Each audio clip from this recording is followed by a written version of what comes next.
Vamos al último ejemplo. Vemos que tenemos algo medio raro, seno de x por coseno de x igual a 0, pero fíjense que lo que hay es en realidad una multiplicación entre dos factores, el primero multiplicado por este segundo, y para que me dé 0 necesariamente uno de los factores es igual a 0, si no es imposible que esto nos dé 0. Entonces vamos a suponer primero que el seno de x es 0 y después suponemos que el coseno de x es igual a 0. Y bien, ahí tenemos resuelta la ecuación, digamos casi, porque lo que tenemos que hacer ahora es averiguar los valores de x. ¿Por qué digo los valores de x? Porque de acá voy a tener dos valores y de acá voy a tener otros dos valores o soluciones. Entonces comencemos primero con el seno de x y veamos en qué momento el seno de x es igual a 0. Lo vamos a pensar de dos maneras distintas. Primero gráficamente para que sea más entendible a la hora de utilizar los ejes cartesianos. Si proyectamos un ángulo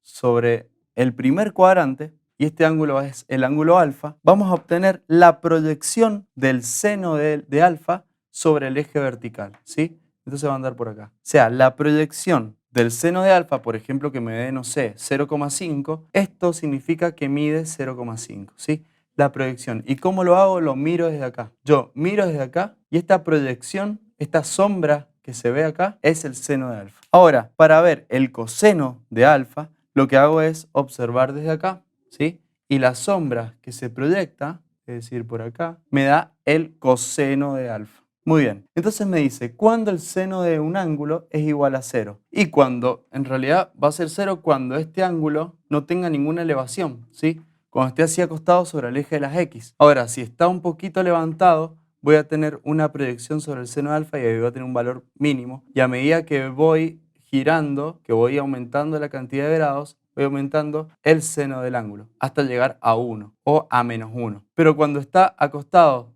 o sea, sobre el eje de las x, es cuando el seno del ángulo va a ser 0. Entonces, puedo deducir que el primer valor del ángulo va a ser 0 grados. ¿Y en qué otro momento el seno de este ángulo va a ser 0? Vimos que son dos soluciones, entonces lo voy a tener primero acá. Y fíjense, si yo lo pongo en 180, no voy a tener una proyección sobre el eje de las y. Por lo tanto, en 180 grados también es igual a 0. Entonces la x2 va a ser 180 grados. Es decir, el valor del ángulo puede ser 0 grados o 180 grados para que la proyección o el seno del ángulo, del seno de x, sea 0. ¿Qué otra forma tengo para poder solucionar esto? Y bueno, como estuvimos viendo anteriormente, aplicamos la inversa del seno, arcoseno de 0. Y esto me da por resultado, me va a dar únicamente el resultado de 0 grados, ¿sí? X va a decir que son 0 grados. X igual a 0 grados. Si X igual a 0 grados, entonces eso me da en el primer cuadrante. Después lo que hago es la operación 180 menos 0 para encontrar a x2, 180 grados menos 0 me da 180 grados. Y de esa manera también llego a los mismos resultados. Entonces hemos visto una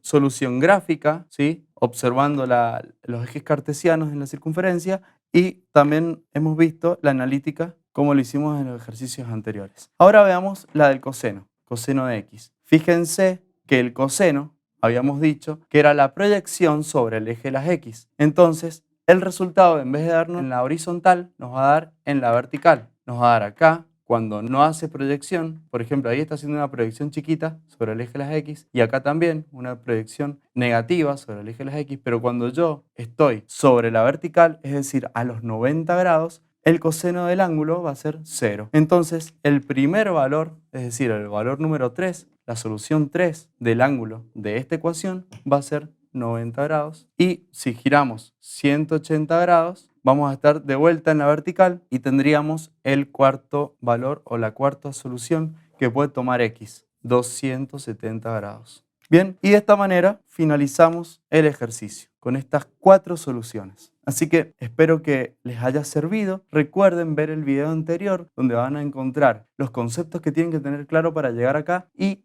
los consejos o sugerencias que les dejo para que ustedes puedan resolver con más seguridad y llegar al resultado y poder entender los procesos que vamos a necesitar para encontrar las incógnitas de estas ecuaciones trigonométricas. Así que los dejo, sigan estudiando y sigan avanzando con la trigonometría. Hasta la próxima.